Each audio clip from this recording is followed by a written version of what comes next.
Nouveau projet à l'atelier 751 dans son jus d'origine. Donc c'est une machine qui fonctionne, qui a fonctionné longtemps, qui aujourd'hui arrive un petit peu à bout de souffle. Donc on va pas toucher la partie cycle. Il n'y a pas de problème particulier à ce niveau-là. Bon, à part la béquille là, qui branle un peu, mais en tout cas c'est pas le job.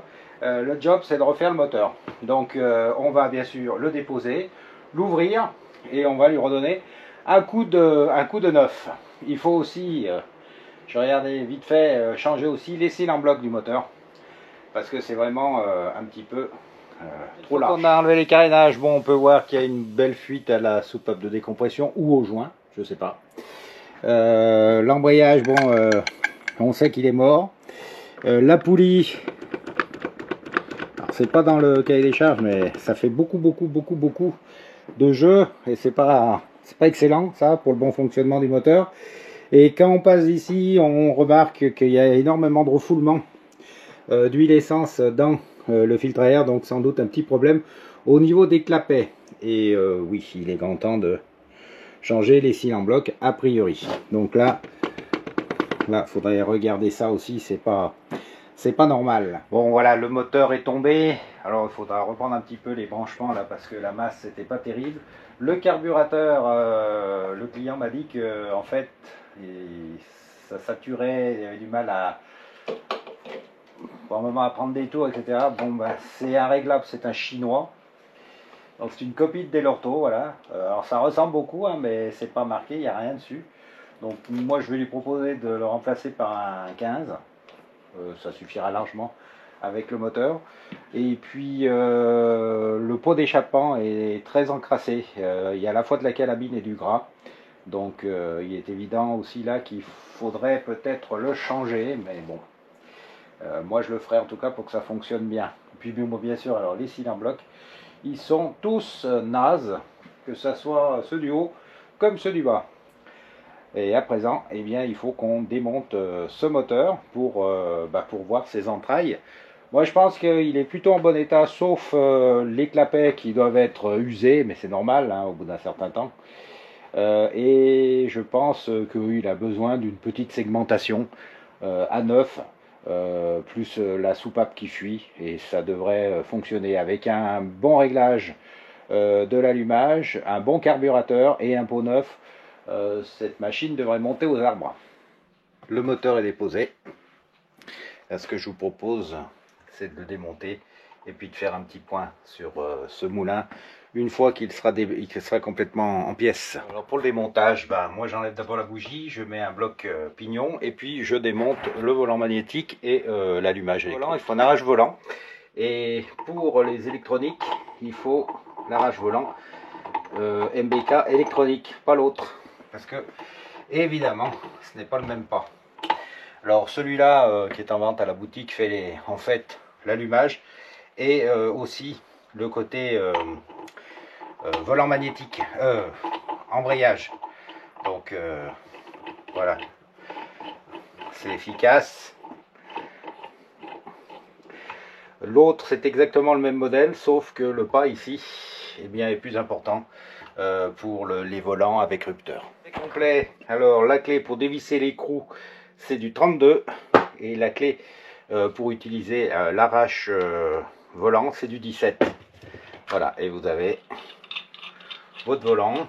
Après c'est très simple, pour enlever l'allumage électronique dans son ensemble, vous avez deux BTR que vous n'avez qu'à dévisser et le plateau sort dans son ensemble. Alors voilà, les deux BTR sont enlevés. 1, 2 et hop, vous n'avez qu'à enlever l'allumage électronique. Voilà, et on met ça dans un coin parce que ça, on ne le touche pas. Bon, je garde toujours le pot d'échappement jusqu'à, pas tout à fait jusqu'à la fin, ça permet de caler le moteur. Alors j'ai un pied d'atelier, mais là je ne l'ai pas mis, je ne l'ai pas utilisé. Je vous le montrerai un jour, et puis si ça vous intéresse d'ailleurs, on pourra peut-être en lancer une petite fabrication. Bon là, normalement clé de 14, hein.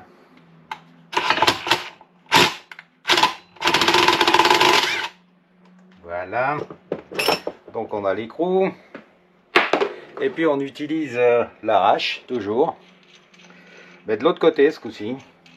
Côté gros filetage. Pour enlever donc ce plateau là. Voilà. Alors c'est un peu dur des fois à serrer, mais il faut bien le serrer sur plusieurs tours de filetage. Parce que quand vous allez forcer, s'il n'est pas assez vissé, vous allez arracher le filetage et vous allez vous trouver dans une situation un petit peu pénible. Parce que on n'arrivera plus à arracher l'ariateur sans faire des gros dégâts. Alors on va serrer le plus possible. C'est du 27. Voilà, après on peut mettre ça, on reprend notre clé de 17 et on va venir extraire. Et voilà. Bon, ça c'est fait. Je redémonte l'arrache volant. C'est pas la peine de le laisser sur ce truc qu'on va changer parce qu'on va le perdre. Ça serait dommage de perdre un arrache quasiment neuf. Allez, on va enlever tout ça. Hop. Voilà qui est fait. On va le ranger parce que vous savez ici le plus dur c'est de trouver l'outillage. Et on arrive à la partie un petit peu chiante du démontage d'un moteur c'est calé pour que vous voyez mieux. Bon, faut aller chercher les circlips qui sont à l'intérieur pour le sortir. Alors moi pendant des années je me suis embêté avec des pinces du commerce que je modifiais, etc. Et puis j'en avais tellement marre que j'ai cherché les pinces d'origine. Alors les pinces d'origine, bien sûr, c'était des VAR à l'époque, je crois, hein. Enfin j'imagine, qui ne se font plus, mais quand Motobécane a été racheté par MBK, c'est-à-dire Yamaha, eh bien il fallait bien que Yamaha continue à fournir de l'outillage à ses concessionnaires. Et ils ont fait faire chez eux au Japon les répliques des pinces d'origine Motobécane. Et j'ai réussi à retrouver la trace de cette boîte. Et aujourd'hui, je peux vous les commercialiser. Alors, c'est des outils qui coûtent cher. Mais alors, franchement, c'est des outils professionnels déjà. Et franchement, ça fait plein de choses. Et c'est vraiment des pinces superbes. Et je vais vous montrer là comment ça marche. Je vous emmène avec moi sur l'embrayage. Alors ça commence par un premier truac ou circlips là que vous voyez. Donc il y en a un premier interne, un deuxième. Alors il y en a un premier qui en fait se sert pour sortir et le deuxième, eh bien, il s'écarte pour sortir. Et pour ça, il faut bien sûr deux pinces. Alors les voici. La première qui permet de serrer, c'est celle-ci. Vous le serrez et hop, il sort. Alors vous voyez, ces pinces, c'est bien fait pour. Il n'y a pas de souci. Et après, là, vous avez des rondelles de calage. Alors moi, je mets un petit peu, voilà, de nettoyant frein à l'intérieur. Pourquoi? Pour enlever la graisse qui tienne les rondelles. Et puis, j'ai un petit outil. Alors, vous me direz si ça vous intéresse, ces outils, parce que je pourrais éventuellement vous les refaire. Faire. Alors ça, c'est un petit outil qui permet d'aller... C'est aimanté en bout. Hop, avec une main, c'est jamais facile, hein. C'est vraiment que je vous aime. Et ça vous permet de sortir, et hop, les rondelles. Alors quand vous sortez votre embrayage variateur et que vous voulez le réutiliser, mettez-les bien dans le sens, vous remettez tout dans le même sens, parce que les épaisseurs ont bien sûr de l'importance. Alors normalement là il y en a deux, souvent collés par la graisse, même avec les mains des fois c'est pas facile à sortir. Là la preuve, vous voyez, elle est au fond.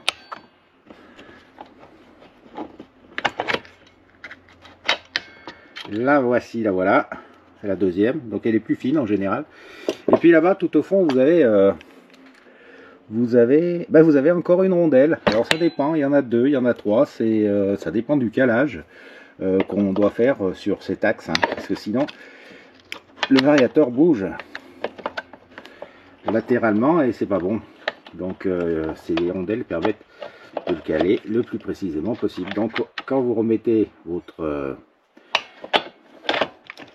variateur, bah, vous le remettez bien comme vous l'avez trouvé. Bon, je vais poser la caméra pour aller chercher la dernière parce qu'elle est encore plus fine que la seconde et ça va pas été évident. Voilà la troisième, elle est quasiment fine comme du papier à cigarette. Vous voyez. Bon, et puis c'est vrai qu'avec le moteur dans le sens, c'est pas toujours facile, autant utiliser la gravité aussi. Hein. Donc on tourne dans l'autre sens et avec les mains, il arrive à sortir plus facilement. Et puis tout au fond là-bas, alors je ne sais pas si vous voyez bien, eh bien il y a l'autre truac, l'autre circlips. Celui-là c'est plus difficile à sortir parce que il faut donc lui qui s'écarte pour pouvoir le sortir. Alors ça c'est le rôle de, enfin qui s'écarte, qui s'écarte pour le sortir. Et ça c'est le rôle, hop, je pose de la deuxième pince et je vais chercher ce truc. Alors vous mettez dans cette position et hop, voilà, grâce à la pince, et ben vous arrivez à sortir votre deuxième truac sans problème. Alors l'avantage de ces pinces en fait c'est que les becs sont très solides, très fins. Je vais vous montrer ça, voilà, fin et incurvé, donc ça tient bien, ça ne glisse pas.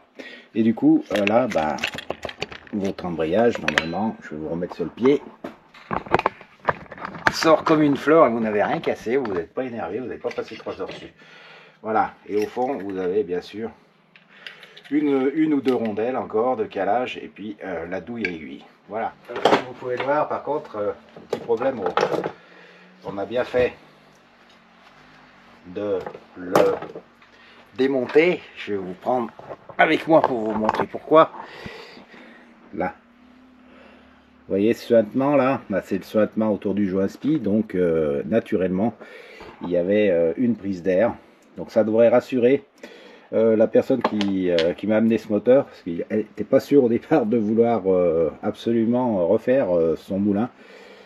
Et là, bon, bah, c'est une évidence. De l'autre côté, c'est peut-être moins... Ah, c'est pareil, regardez, ça se soigne là. Et puis, donc à présent, bah, ce qu'on va faire, on va démonter justement la boîte à clapet. On va ensuite démonter le pot d'échappement. Et puis on finira bien sûr par le cylindre. Et puis la boîte à clapet, il n'y a pas de mystère. Vous avez normalement 4 BTR. Bon, voilà la pipe qui est sortie. Tac. À nettoyer. Après, sur la pipe, on a le premier joint. Et les... Ah ben, il n'y a même pas de joint. Du tout, on a directement les clapets. Bon, alors c'est pas trop étonnant hein, que ça fuit et qu'il y ait des prises d'air. Il y a bien sûr un joint côté carter moteur et un autre joint côté pipe. Donc ça c'est note valable. Note valable. Bon, voilà qui est fait. Et bien écoutez, maintenant on va démonter le pot d'échappement. Bon, alors sur ces modèles c'est assez simple si je puis dire. On va défaire les les 4 écrous du dessous, comme ça le pot il va pendouiller, puis après on dévisse le pot et hop, on sort tout ça. Voilà, le pot d'échappement est enlevé. Je vais enlever le support à présent là du pot, parce qu'on n'en a pas besoin et ça sera plus facile pour démonter la suite des carters sans que ça soit trop lourd entre guillemets. Là c'est parti. On va enlever le joint, s'il y en a un, je sais pas. Là non. Là oui quand même, je pense. Alors on va regarder ça.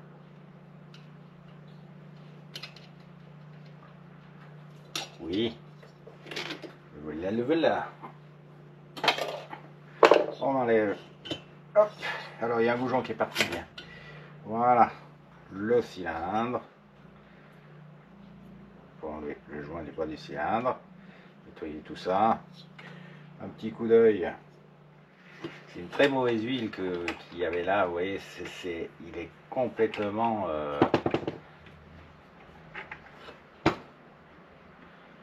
gras et pas terrible, pas terrible. Franchement, je pensais trouver mieux. Les rayures ici.